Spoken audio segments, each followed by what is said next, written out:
OK, bonjour, bienvenue à la petite présentation ici de qu'est-ce que ça a de l'air vraiment Ignite pour notre projet. Bon, la première des choses que je vois souvent, qui m'est demandé souvent, c'est comment est-ce que c'est qu'on fait pour faire avancer les slides à toutes les 15 secondes? OK? Bon, je vais commencer avec ça. On va commencer à te montrer. Donc, tu viens ici, transition, transition, right? Si ça veut fonctionner. There you go. Et complètement ici à droite, tu vois, tu as des cases ici. On mouse click. Tu peux l'enlever, tu peux le laisser. Moi, j'aime mieux le laisser, mais tu peux l'enlever aussi. C'est pas un problème. Moi, je dirais l'enlever, c'est bon.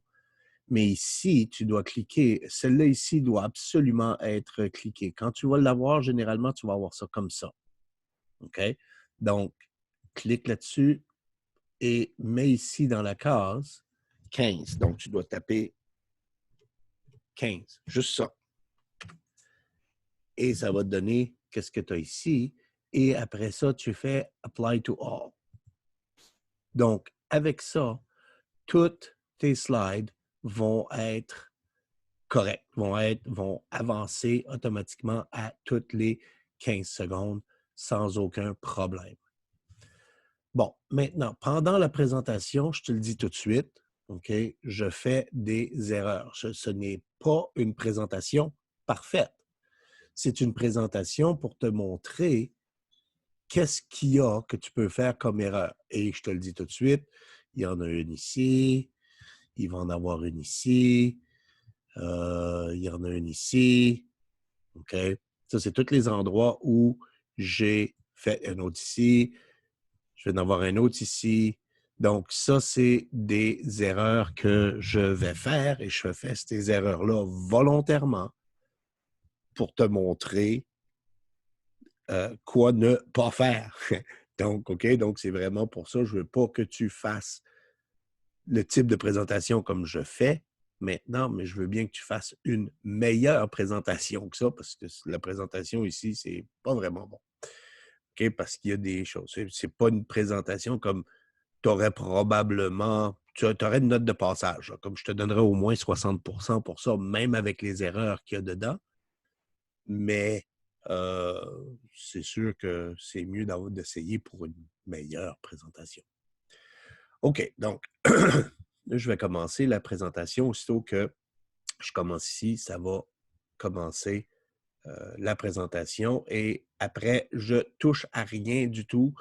Mon curseur ici, là, qui se promène, va complètement arrêter. J'enlève mes mains là-dessus, je touche plus rien, puis ça va avancer tout seul à toutes les 15 secondes.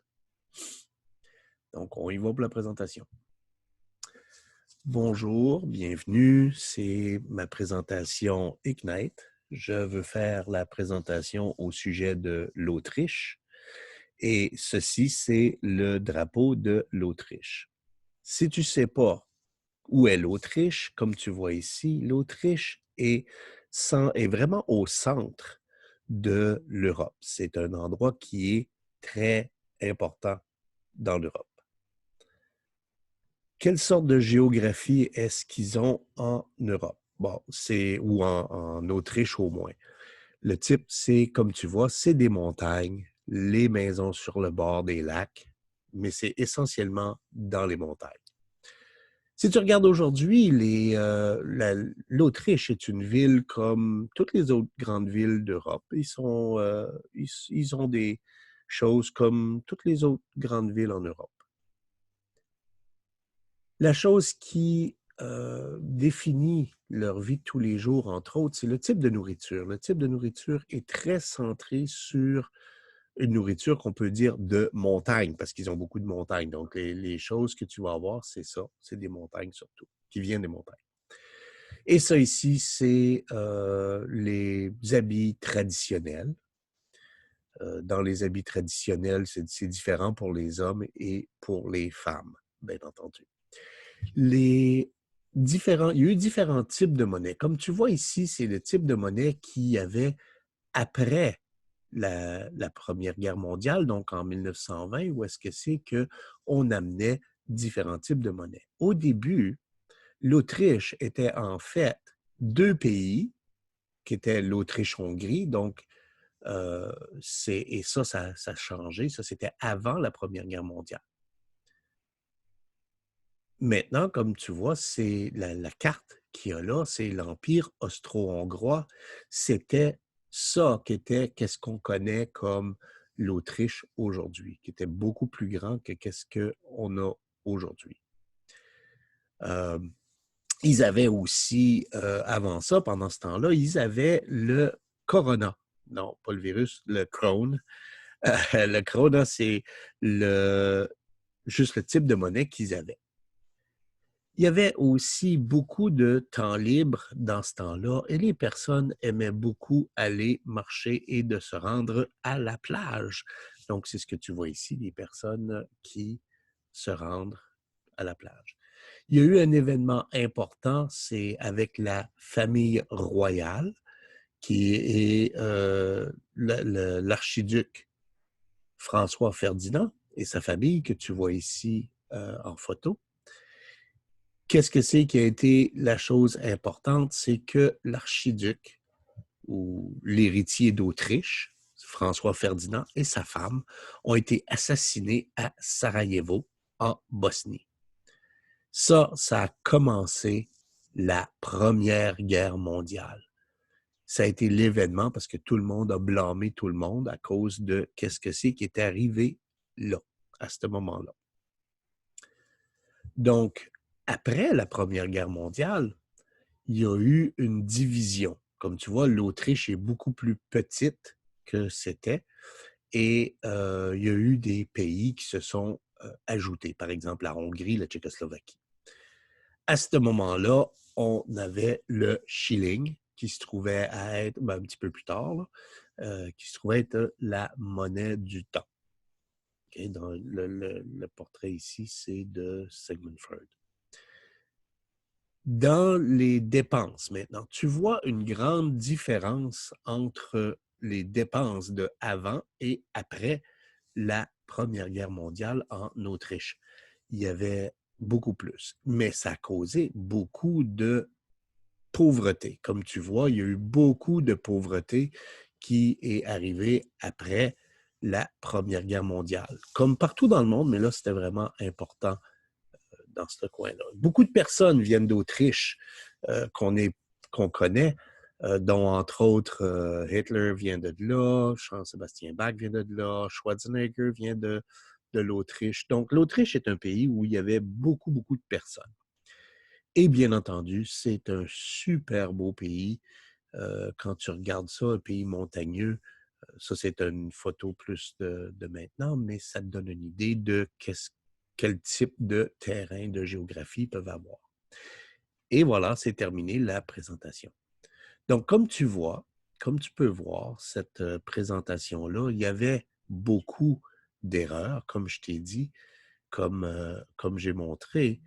Et comme les erreurs que je peux te dire qui sont arrivées et que j'ai faites, comme j'ai dit, je vais pouvoir te montrer un petit peu plus tard. OK, donc ça ici, c'est bon.